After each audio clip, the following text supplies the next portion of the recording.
여러분, 상상해 보십시오. 인생의 마지막 장면. 병실의 조용한 공기. 커튼 사이로 스며드는 오후 햇빛. 그때 당신의 손을 끝까지 잡아줄 사람은 과연 누구일까요? 수백 명의 연락처가 아니라 단 한 사람. 마음이 편안해지는 그 사람. 오늘 우리는 그 한 사람을 남기기 위해 반드시 끊어야 할 5부류와 지켜야 할 5부류를 이야기합니다. 하지만 그 전에 이 질문부터 던져봅시다. 나는 지금 누구와 늙어가고 있는가? 나이가 들면 가장 먼저 바뀌는 건 돈도 명예도 아닙니다. 관계입니다. 젊을 때는 사람을 모으느라 바쁩니다. 명함을 쌓고 모임을 전전하고 인맥이라는 단어에 기대를 겁니다. 그러나 세월이 깊어질수록 우리는 알게 됩니다. 숫자는 위로가 되지 않는다는 것을, 내 편 단 한 명이 100명의 잡음보다 값지다는 것을. 거울 속의 주름처럼 인간관계에도 주름이 잡힙니다. 편안한 주름인지 상처의 주름인지 그 선택은 지금의 우리에게 달려 있습니다. 정주영 회장은 말했습니다. 해보기 전에는 포기하지 말라. 그러나 그 사람이 당신을 무너뜨린다면 미련 없이 내려놔라. 이 문장은 경영법칙이자 관계의 법칙입니다. 한 사람은 당신을 살리고 한 사람은 당신을 갉아먹습니다. 그래서 오늘의 목표는 단순합니다. 내 삶의 엔진을 돌리는 연료를 남기고 모래를 털어내는 것. 듣기엔 쉬워 보이지요. 그러나 막상 손을 떼려면 마음이 떨립니다. 오래된 인연이라는 이름이 발목을 잡기 때문입니다. 그래서 우리는 기준이 필요합니다. 감정이 아니라 기준. 예의가 있나? 고마움을 표현하나? 내 기쁨에 박수치나? 말이 미래를 여나 닿나? 약속을 지키나? 이 5가지. 오늘 영상의 나침반입니다. 앞으로 20분 동안 우리는 5독을 해부하고 5약을 처방할 겁니다. 그리고 마지막엔 60초 셀프 테스트와 7일 챌린지를 드리겠습니다. 끝까지 들으시면 당신의 연락처는 가벼워지고 마음은 훨씬 단단해질 겁니다. 먼저, 왜 관계 정리가 지금일까요? 사람은 외로움을 가장 두려워합니다. 그래서 무례를 견디고 질투를 눈감고 책임 회피를 합리화합니다. 그래도 오래 봤잖아. 그래도 혼자인 것보단 낫지. 하지만 진실은 다릅니다. 독은 오래 둘수록 깊게 번집니다. 참는 관계는 언젠가 폭발합니다. 늦게 끊을수록 비용이 커집니다. 반대로 당신을 살리는 인연은 선명합니다. 존중이 기본이고 고마움이 습관이며 당신의 작은 성취에 눈빛이 반짝입니다. 어려움 앞에 해보자고 말하고 약속을 지키며 책임을 나눕니다. 이런 사람 한 명이면 남은 인생이 든든합니다. 여기서 짧은 이야기 하나. 어느 늦겨울 한 사업가가 가까운 지인에게 큰 계약의 마지막 확인을 부탁했습니다. 말로는 형님만 믿으세요를 수없이 외치던 사람. 그러나 위기 순간 그는 연락을 끊었습니다. 대신 뒤에서 자기 이익을 챙겼지요. 사업가는 큰 손실을 입었습니다. 분노가 치밀었습니다. 그런데 그는 그 밤에 조용히 결심합니다. 오늘의 손실은 수업료다. 나는 기준을 바꾸겠다. 이후 그는 말보다 행동을 믿었습니다. 약속 시간에 먼저 와 있는 사람, 결과로 사과하고 결과로 감사를 표현하는 사람, 그 사람들만 남겼습니다. 1년 뒤 그의 팀은 더 작아졌지만 더 강해졌습니다. 숫자는 줄었는데 성과는 늘었습니다. 왜일까요? 관계의 마찰이 사라졌기 때문입니다. 에너지가 목적에만 쓰였기 때문입니다. 잠깐 여기서 패턴 인터럽트. 지금 휴대폰을 조용히 열어보세요. 가장 최근에 축하할 소식을 전했던 대화창을 떠올려 보십시오. 그때 돌아온 답장은 무엇이었나요? 대박이네. 언제 밥사? 같은 미소였나요? 아니면 요즘은 그거 아무나 받더라. 같은 미묘한 가시였나요? 표정은 웃고 있었지만 당신의 심장은 왜 철렁 내려앉았을까요? 맞습니다. 마음은 알고 있습니다. 말 사이의 온도, 말 뒤의 의도, 몸은 진실을 먼저 합니다. 오늘 영상에서 우리는 다음 순서로 갑니다. 첫째, 친밀함 뒤에 숨은 무례. 둘째, 고맙다, 미안하다를 아끼는 감정 구두소에. 셋째, 축하를 못하는 조용한 질투. 넷째, 불가능만 말하는 부정성 전파자. 다섯째, 약속을 가볍게 여기는 책임 회피자. 그리고 반대쪽, 존중 감사, 동기화된 기쁨 긍정의 언어로 공동 책임. 이 5기둥을 삶에 심습니다. 각 장마다 짧은 연습을 넣겠습니다. 관계는 철학이 아니라 기술입니다.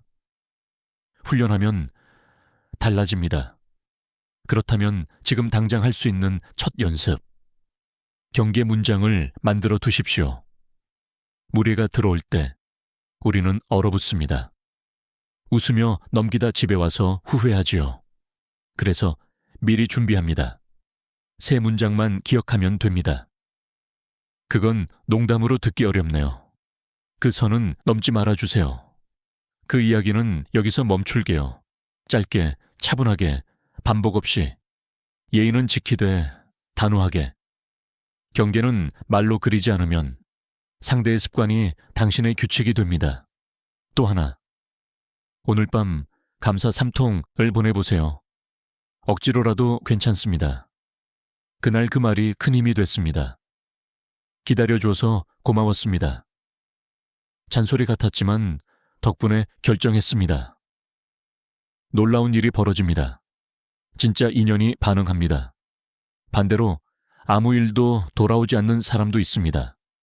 그것 또한 신호입니다.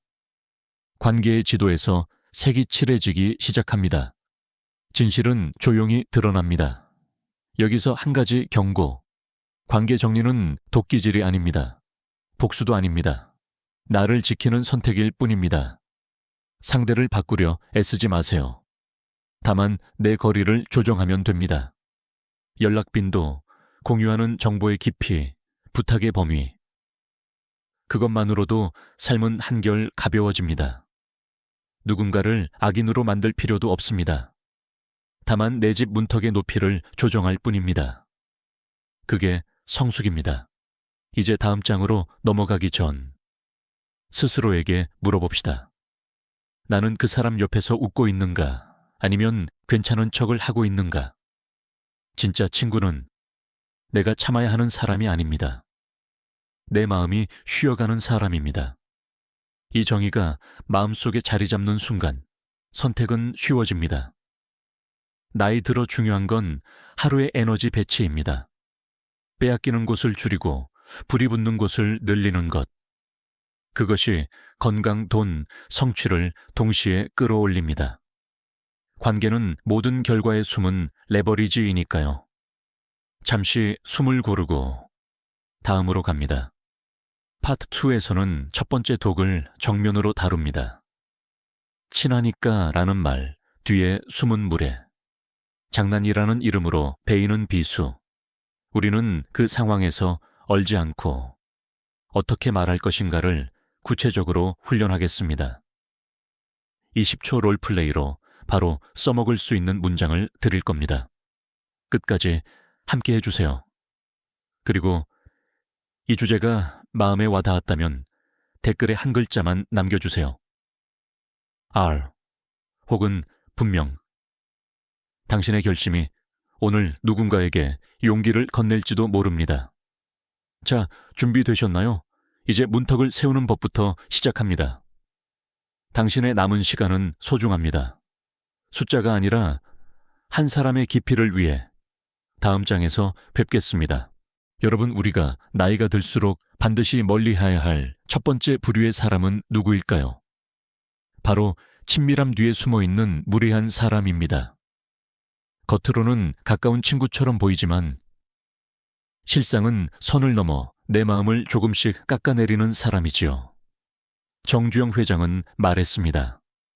친구라고 해서 무례함까지 감내할 필요는 없다.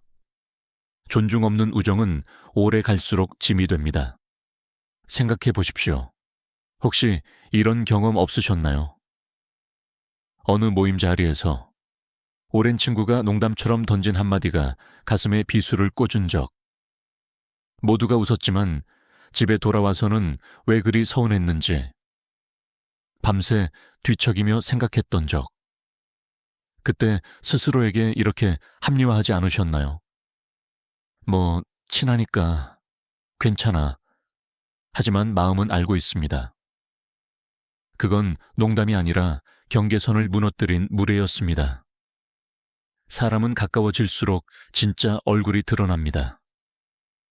존중이 깊어지는 경우도 있고 반대로 무례가 습관이 되는 경우도 있습니다. 처음엔 가벼운 장난 같지만 시간이 갈수록 내 자존감을 무너뜨립니다. 결국 그 관계는 웃는 얼굴의 포장지 안에 숨어있는 독이 됩니다. 심리학자들은 이를 윌럼 마이크로 어그레션화라고 부릅니다. 겉으로는 사소한 농담, 작은 행동처럼 보이지만 쌓이고 쌓이면 관계를 병들게 만드는 공격이지요. 무례함은 단 한 번의 폭발보다 오랜 세월 스며드는 작은 비수가 더 아프다는 사실을 우리는 나이가 들어서야 깨닫습니다. 이쯤에서 하나의 짧은 예를 들어봅시다. 베트남의 한 기업가가 있었습니다. 늘 함께하던 친구가 있지요. 겉으론 늘 장난스럽게 너 같은 애가 어떻게 사업하냐 하고 웃으며 말했습니다. 처음엔 유쾌한 농담이라 생각했습니다. 하지만 5년, 10년이 지나도 그 친구는 늘 같은 말을 반복했습니다.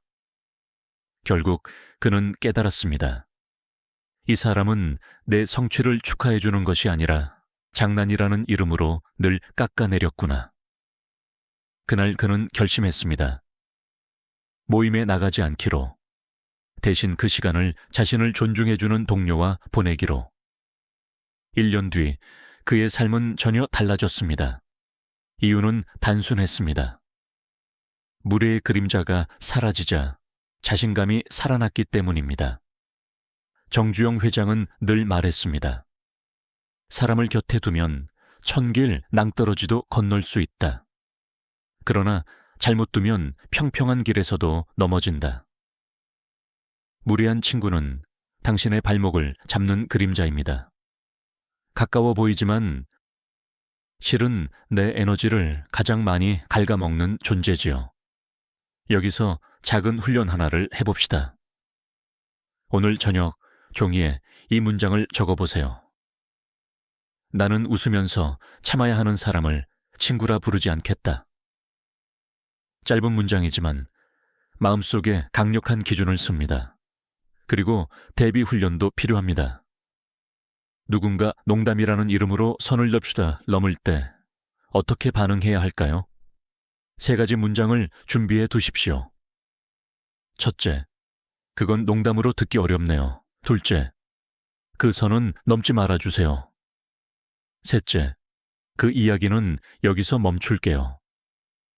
짧게, 차분하게, 그리고 단호하게. 웃으며 넘어가지 마십시오. 경계는 내가 세우지 않으면 상대의 습관이 됩니다. 이쯤에서 질문 하나 드리겠습니다. 지금 떠오르는 얼굴이 있지 않습니까? 당신이 늘 괜찮은 척하며 받아줬던 그 사람. 그의 말 옆에서 진심으로 웃고 있었나요? 아니면 억지로 웃음을 지으며 마음을 눌러왔나요? 진짜 친구는 내가 견뎌야 하는 사람이 아닙니다.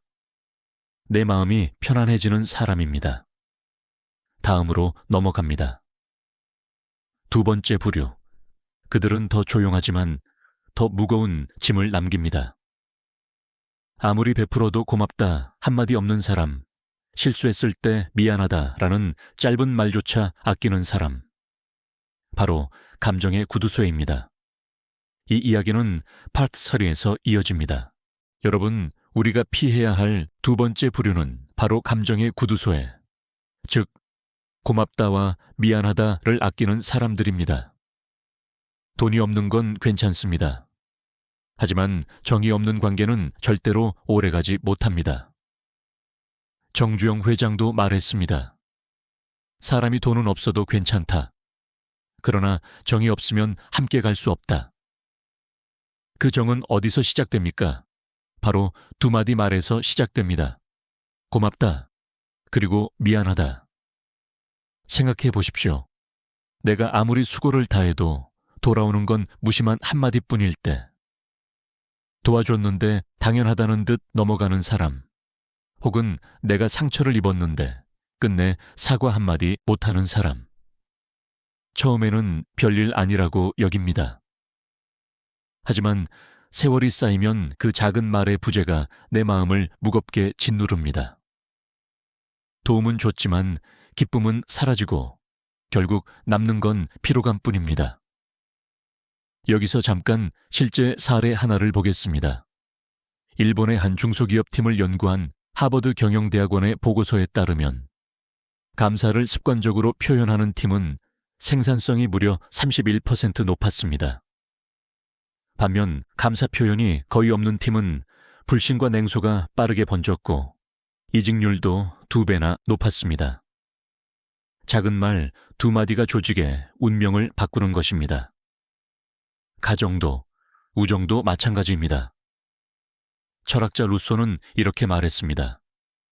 감사는 관계의 양심이다. 고맙다는 말이 없는 관계는 결국 양심 없는 소비입니다. 내 마음을 빼앗아 쓰는 행위지요. 이런 사람은 마치 감정의 도둑과 같습니다. 가져가기만 하고 되돌려주지 않습니다. 잠시 상상해 보세요. 어느 날 당신이 힘들게 짐을 들어주었습니다. 그런데 그 사람의 반응이 이렇습니다. 응, 당연하지. 네가 하던 거잖아. 마음이 어땠습니까? 반대로 같은 상황에서 정말 고마워. 네가 없었으면 힘들었을 거야. 라고 말했을 때는요? 그 순간 짐보다 마음이 더 가벼워집니다. 단 두 글자 고맙다는 사람 사이를 이어주는 다리입니다. 그 다리가 끊어지면 강을 건널 수 없듯 말 없는 관계는 결국 무너집니다. 이쯤에서 작은 훈련 하나를 해봅시다. 오늘 하루 의도적으로 3번 고맙습니다를 말해보세요. 아주 사소한 상황도 괜찮습니다. 커피를 건네준 동료, 문을 열어준 사람, 혹은 가족에게. 그리고 밤에 기록해 보십시오. 오늘 내 입에서 몇 번의 감사가 나왔는가. 이 작은 습관이 관계의 공기를 바꿉니다. 반대로 떠올려 보십시오. 내 주변에 혹시 이런 사람이 있지 않습니까? 내가 늘 베풀어도 고맙다는 말은커녕 당연하게만 여기는 사람. 내가 사과를 기다려도 끝내 입을 열지 않는 사람. 그렇다면 이제는 기억해야 합니다. 그 사람과 함께하는 삶은 결국 내 마음을 헛되이 소모하는 일입니다. 정주영 회장은 이렇게 말했습니다. 사람은 돈이 없어도 괜찮다. 그러나 정이 없으면 함께 갈 수 없다. 그 정은 다름 아닌 말에서 시작됩니다. 고맙다, 미안하다. 이 두 마디가 사라진 관계는 이미 균열이 난 것입니다. 잠깐, 여기서 패턴 인터럽트. 지금 당장 휴대폰을 꺼내 카톡이나 메시지를 하나 보내보세요. 그때 고마웠어. 네 덕분에 내가 버틸 수 있었어. 이 한 줄이 내일의 관계를 바꿉니다. 혹시 답장이 없다면? 그것도 신호입니다. 감사할 줄 모르는 사람은 언젠가 당신을 고갈시킬 사람이니까요. 다음은 3번째 부류입니다. 겉으로는 웃지만 속으로는 내 성공을 불편해하는 사람들. 칭찬 한마디를 아끼고 오히려 성취를 깎아내리는 질투형 친구. 이들은 더 치명적입니다. 파트 4에서 자세히 이야기하겠습니다. 여러분, 이제 3번째로 피해야 할 부류를 살펴봅시다. 바로 질투로 얼룩진 친구. 겉으로는 웃지만 속으로는 내 성공을 불편해하는 사람입니다. 이런 사람은 나의 작은 성취에도 축하보다는 불편한 기색을 감추지 못합니다. 정주영 회장은 이렇게 경고했습니다. 사람은 어려울 때보다 잘 될 때 더 조심해야 한다. 네가 올라갈 때 박수 쳐줄 수 있는 사람, 그 사람이 진짜 친구다. 생각해 보십시오. 좋은 소식을 전했을 때 누군가는 와, 정말 대단하다. 같이 축하하자 하고 말합니다. 하지만 또 다른 누군가는 이렇게 말합니다. 요즘은 그런 상 다 돌려가면서 주잖아. 그거 받는다고 뭐 달라지냐? 말은 농담 같지만 그 순간 마음이 철렁 내려앉습니다. 내가 잘못한 것도 아닌데 왜 이렇게 쪼그라드는 걸까요?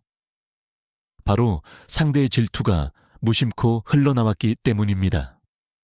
하버드 대학의 한 심리학 연구에 따르면 친구의 성공 소식을 들었을 때 질투 성향이 강한 사람은 뇌에서 분노와 스트레스불 영역이 활성화된다고 합니다.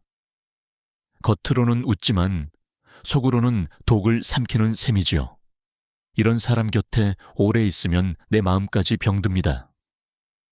마치 옆 사람의 기침이 나도 모르게 감염되듯이. 짧은 이야기를 하나 드리겠습니다. 어느 회사원이 큰 상을 받았습니다. 그는 설레는 마음으로 가장 친한 친구에게 소식을 전했지요. 하지만 돌아온 대답은 단 한마디. 운 좋았네. 그 순간 상을 받은 기쁨은 절반으로 줄었습니다. 더 무서운 건 이후로 그는 성취를 나누는 걸 주저하게 되었다는 점입니다. 질투는 단순히 관계를 무너뜨리는 게 아니라 내 안의 에너지까지 잠식합니다. 쇼펜하우어는 말했습니다. 질투는 마음을 좀먹는 독이다. 그 독은 침묵 속에서 가장 깊이 퍼진다. 맞습니다. 질투는 크게 드러나지 않습니다.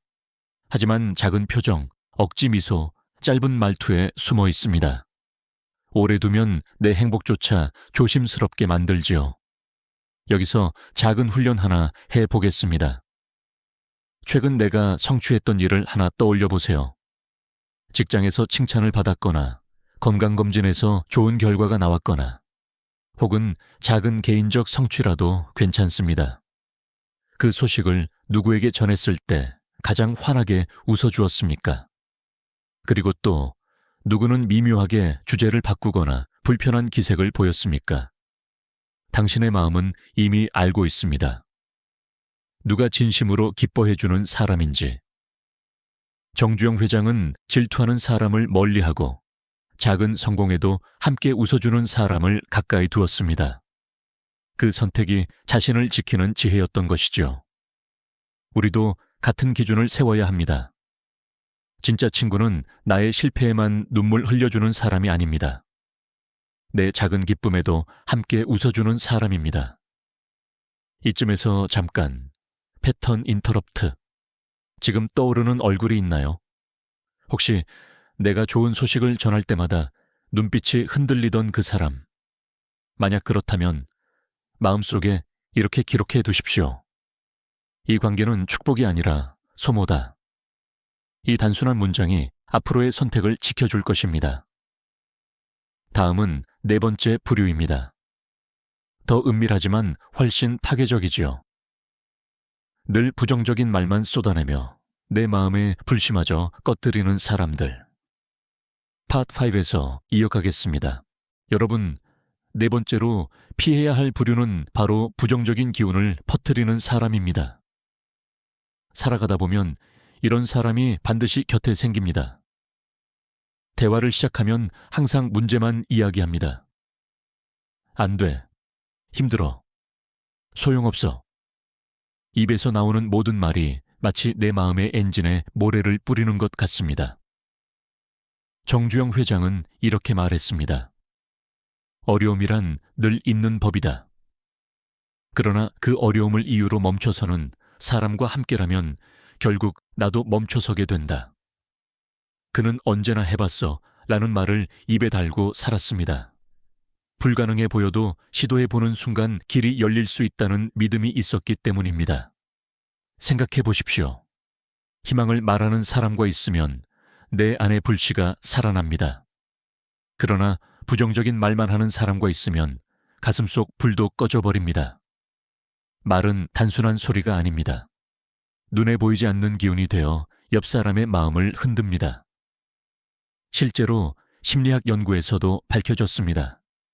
반복적으로 부정적인 언어를 접한 사람은 스트레스 호르몬인 코르티솔이 증가하고 뇌의 학습 능력이 저하됩니다. 반대로 긍정적인 언어를 자주 들으면 뇌의 전두엽이 활성화되어 문제 해결 능력이 향상됩니다. 말 한마디가 인생의 방향을 바꾸는 것입니다. 여기서 짧은 사례 하나를 들어봅시다. 한 건설 현장에서 모두가 이건 불가능하다라며 고개를 저었습니다. 하지만 팀장 한 명이 그래도 방법을 찾아보자고 말했습니다. 그 한마디가 팀의 공기를 바꾸었고 결국 기적처럼 프로젝트는 완수되었습니다. 반대로 만약 그 자리에서 부정적인 말만 돌았다면 그 일은 시작조차 못했을 겁니다. 이쯤에서 작은 훈련 하나 해봅시다. 오늘 하루 동안 자신이 한 말을 기록해보세요. 안 된다, 힘들다 라는 부정적인 말이 몇 번, 해보자, 방법을 찾자 라는 긍정적인 말이 몇 번 나왔는지 체크해 보십시오. 단 하루만 기록해도 놀라운 사실을 깨닫게 됩니다. 내 말이 곧 내 삶의 궤도를 만들고 있다는 것을. 잠시 패턴 인터럽트. 지금 스스로에게 이렇게 물어보세요. 나는 내 옆 사람의 두려움에 기름을 붓고 있는가? 아니면 용기에 불을 붙이고 있는가? 대답은 즉시 떠오를 것입니다. 정주영 회장은 수많은 난관 앞에서도 늘 희망을 말하는 이들을 곁에 두었습니다. 그는 알았습니다. 말은 씨앗이다. 그 씨앗이 자라 인생의 숲을 만든다. 그렇기에 나이 들어서 가장 먼저 정리해야 할 사람은 내 마음을 어둡게 만드는 부정적인 친구들입니다. 다음은 마지막 5번째 부류입니다. 바로 책임을 회피하는 사람들. 늘 남 탓을 하고 약속조차 지키지 못하면서도 태연한 얼굴을 하는 이들입니다. 파트 6에서 이어가겠습니다. 여러분, 이제 마지막 5번째로 피해야 할 부류입니다. 바로 책임을 회피하는 사람입니다.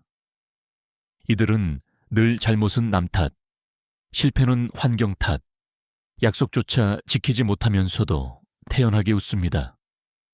잠깐은 괜찮아 보이지만 오래 곁에 두면 내 삶까지 그 무책임의 그림자에 물듭니다. 정주영 회장은 평생 강조했습니다. 책임을 지지 않는 사람은 성공을 얻을 자격도 없다. 그는 어린 시절 가난을 핑계 삼지 않았습니다. 논밭에서 쇠스랑을 메고 뛰어다니며 이렇게 다짐했습니다. 이 고생도 언젠가 내 자산이 된다. 그 믿음의 밑바탕에는 늘 책임이 있었습니다. 사업을 하면서도 마찬가지였습니다. 위기가 닥치면 누구보다 먼저 나서서 책임을 졌습니다. 내가 선택했으니 내가 감당하겠다. 이 태도가 사람들을 움직였고 신뢰를 쌓았으며 결국 현대라는 거대한 제국을 세우는 힘이 되었습니다. 반대로 책임을 회피하는 사람은 어떻습니까? 약속을 가볍게 여기고 말의 무게를 잃어버리게 만듭니다. 그 옆에 오래 있다 보면 나조차도 무책임해집니다. 생각해 보십시오. 혹시 지금도 떠오르는 얼굴이 있지 않습니까? 늘 빌려만 가고 약속은 지키지 않고 결정적인 순간에는 사라지는 사람. 그럼에도 친구니까라는 이유로 곁에 두고 있지는 않나요? 그것은 결국 내 시간을 갉아먹는 일입니다. 여기서 잠깐 한 가지 실험을 해봅시다. 만약 당신이 어떤 중요한 약속을 했는데 상대가 3번 연속 지키지 않았다면 법정에 선 판사라면 어떻게 판결하시겠습니까? 한 번은 실수일 수 있다. 2번은 경고다. 3번은 의도다. 맞습니다. 3번이면 이미 패턴입니다. 관계에서도 마찬가지입니다. 책임을 회피하는 사람 곁에서는 절대 단단해질 수 없습니다. 그 사람은 늘 나를 곤란에 빠뜨리고 내 삶의 기둥을 흔듭니다. 나이가 들어서야 비로소 깨닫게 됩니다. 남은 시간을 책임 없는 사람과 나누기에는 인생이 너무 짧다는 것을. 정주영 회장이 늘 곁에 두었던 사람들은 어떤 사람들이었을까요? 폭풍이 몰아칠 때 회장님, 제가 앞장서겠습니다라며 책임을 같이 짊어지는 이들이었습니다. 입으로만 떠드는 자가 아니라 행동으로 보여주는 사람들이었습니다. 그는 입버릇처럼 말했습니다. 내 옆에서 할 수 있다 말해 주는 단 한 사람이 100명의 비관론자보다 낫다. 여러분, 이제 5독을 보았습니다. 무리의 무정, 질투, 부정, 무책임. 그렇다면 반대로 내 곁에 두어야 할 5가지 힘은 무엇일까요? 존중, 감사, 기쁨, 긍정, 책임입니다. 이것이 인생 후반전을 지켜주는 5 기둥입니다. 파트 7에서는 이 5 기둥을 구체적으로 어떻게 찾아내고 지켜낼 수 있는지 실천 방법까지 함께 나누겠습니다. 여러분, 지금까지는 나이가 들어 반드시 멀리해야 할 5 부류의 사람들을 살펴보았습니다.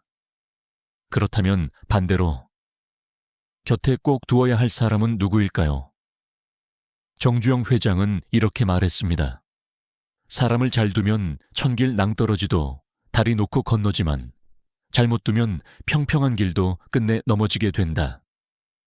그렇습니다. 인생의 후반전은 결국 누구와 함께 걷느냐의 문제입니다. 첫째, 존중을 아끼지 않는 사람입니다. 가까워졌다는 이유로 무례하지 않고 농담 뒤에 숨은 비수가 없는 사람. 그 사람과 함께 있을 때 나는 억지로 웃지 않아도 됩니다. 그냥 있는 그대로 편안할 수 있습니다. 존중은 사람 사이의 가장 기본적인 안전망입니다. 둘째, 감사를 표현할 줄 아는 사람입니다. 고마워. 미안해. 이 짧은 2마디가 관계를 지탱하는 기둥입니다. 나이 들어서야 알게 됩니다. 돈보다 더 큰 힘을 가진 것이 바로 이 짧은 말이라는 것을 정주영 회장도 강조했습니다. 돈이 없어도 괜찮다. 그러나 정이 없으면 함께 갈 수 없다. 그 정은 바로 말에서 시작됩니다. 셋째, 내 기쁨에 함께 박수 쳐주는 사람입니다. 내 작은 성취에도 눈빛이 반짝이고 내 성공이 그들의 자존심을 건드리지 않는 사람. 오히려 네가 잘 돼서 나도 기쁘다 라고 말할 수 있는 사람. 그와 함께라면 내 행복은 더 크게 자랍니다. 넷째, 긍정의 언어를 쓰는 사람입니다. 안 된다 대신 방법을 찾아보자 라고 말하는 사람. 어려움 속에서도 해보자, 길이 있을 거야 라고 말하는 사람. 그의 말은 내 안의 두려움을 녹이고 새로운 용기를 심어줍니다. 옆에 있을 때 가슴이 답답해지는 사람이 아니라 함께 있으면 숨이 트이고 미래가 보이는 사람이 바로 이런 친구입니다.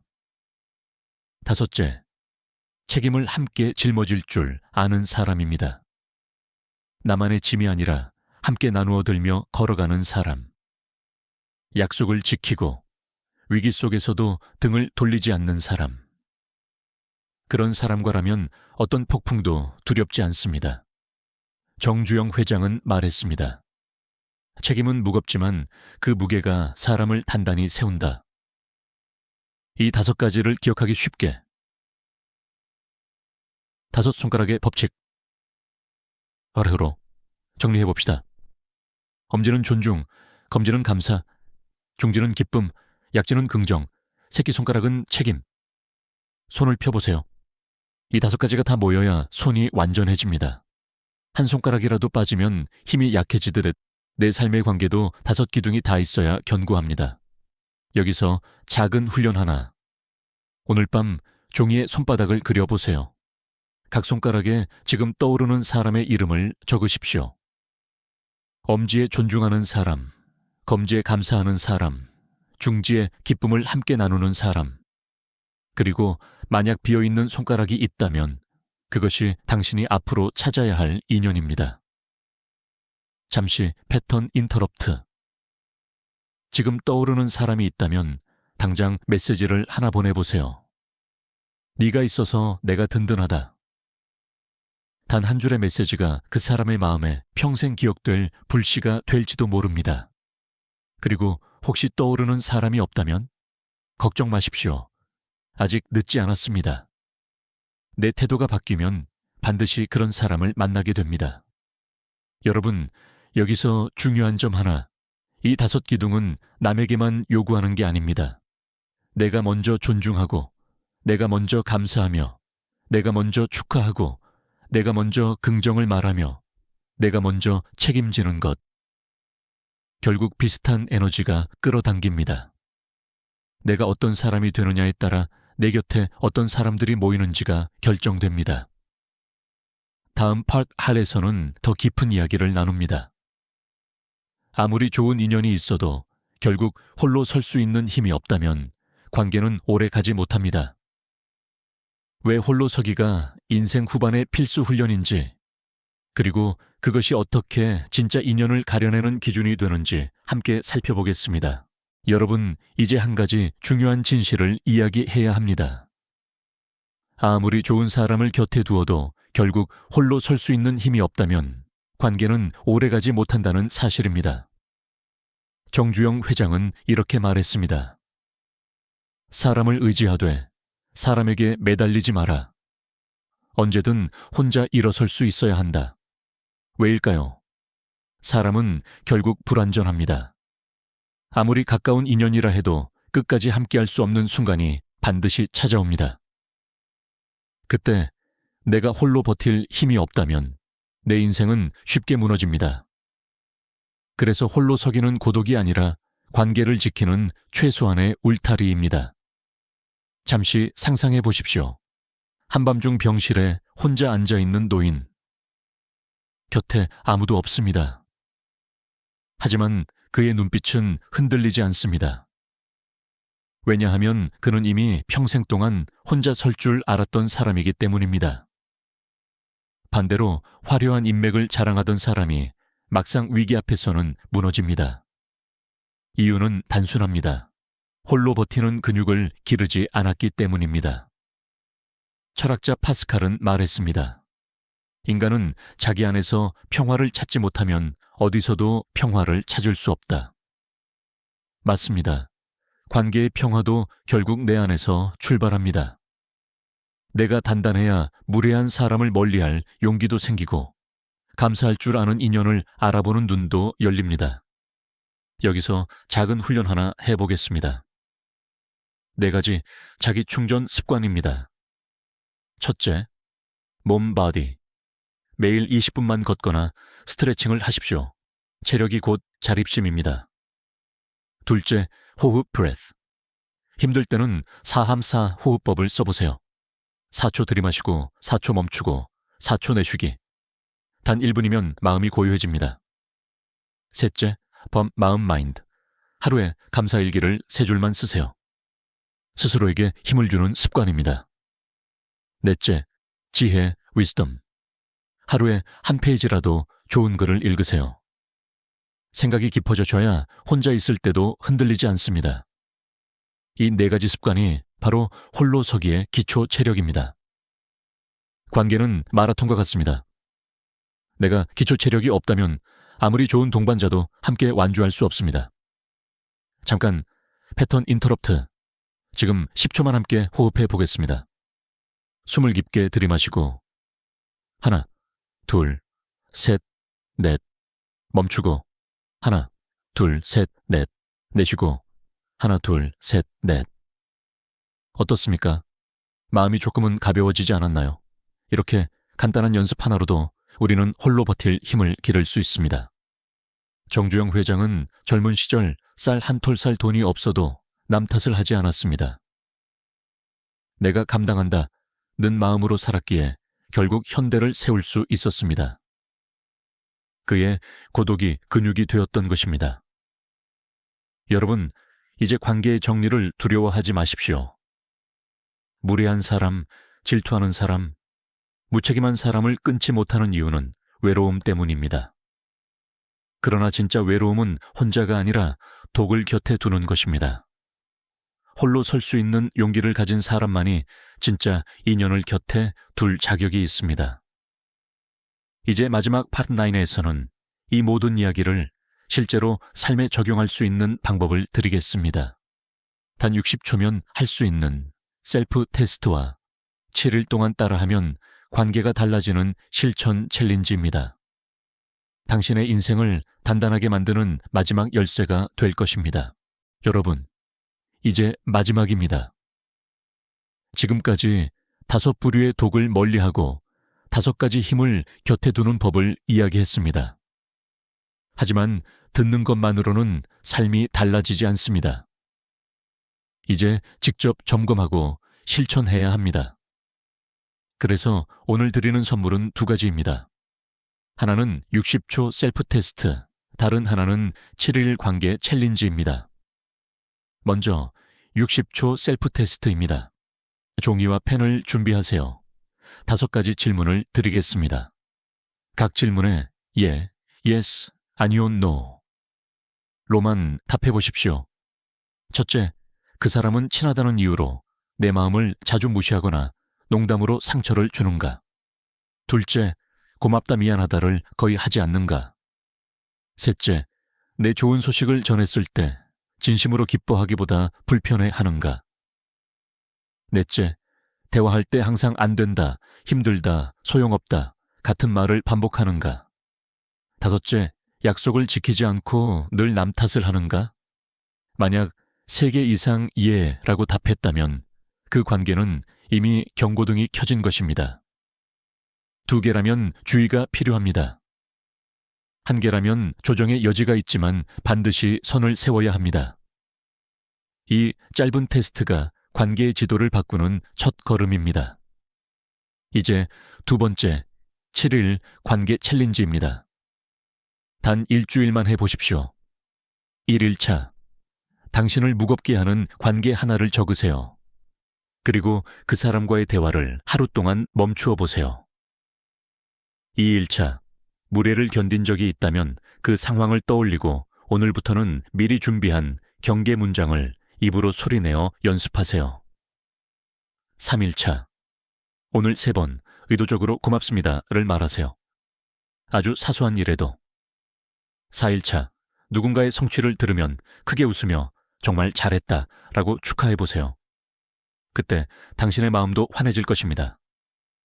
5일차, 대화 속에서 안 된다를 만약 가능하다면 으로 바꾸어 말해보세요. 6일차, 중요한 약속 하나를 스스로 걸고 반드시 지켜보세요. 작을수록 좋습니다. 7일차, 오늘 하루는 연락처를 훑어보고 손바닥 5손가락에 남길 이름만 적으십시오. 존중, 감사, 기쁨, 긍정, 책임. 이 5기둥에 해당하지 않는다면 점점 거리를 두어야 합니다. 이 7일이 끝나면 놀라운 일이 일어납니다. 주변이 달라지기 시작합니다. 공기가 달라지고 내 마음의 무게가 가벼워집니다. 그리고 진짜로 지켜야 할 단 한 사람이 선명하게 보입니다. 정주영 회장은 말했습니다. 사람은 재산보다 더 무겁다. 좋은 사람 하나면 평생 부자가 되고 나쁜 사람 하나면 평생 거지가 된다. 여러분의 인생은 지금 누구와 함께 있느냐에 달려 있습니다. 자, 이제 질문을 드리겠습니다. 지금 당신 곁에 있는 사람은 당신을 일으켜 세우고 있습니까? 아니면 서서히 지치게 만들고 있습니까? 답은 이미 마음속에 있습니다. 그 답을 따라 움직이는 순간 인생의 후반전은 달라집니다. 만약 이 영상이 마음에 와닿았다면 댓글에 BAT 차우라고 남겨주세요. 제가 관계 정리 체크리스트 PDF를 보내드리겠습니다.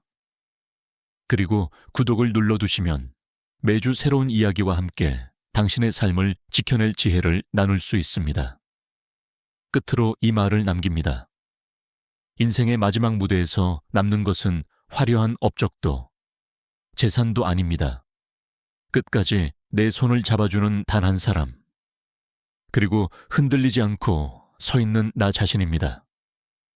여러분, 지금 곁에 있는 그 사람은 과연 누구입니까?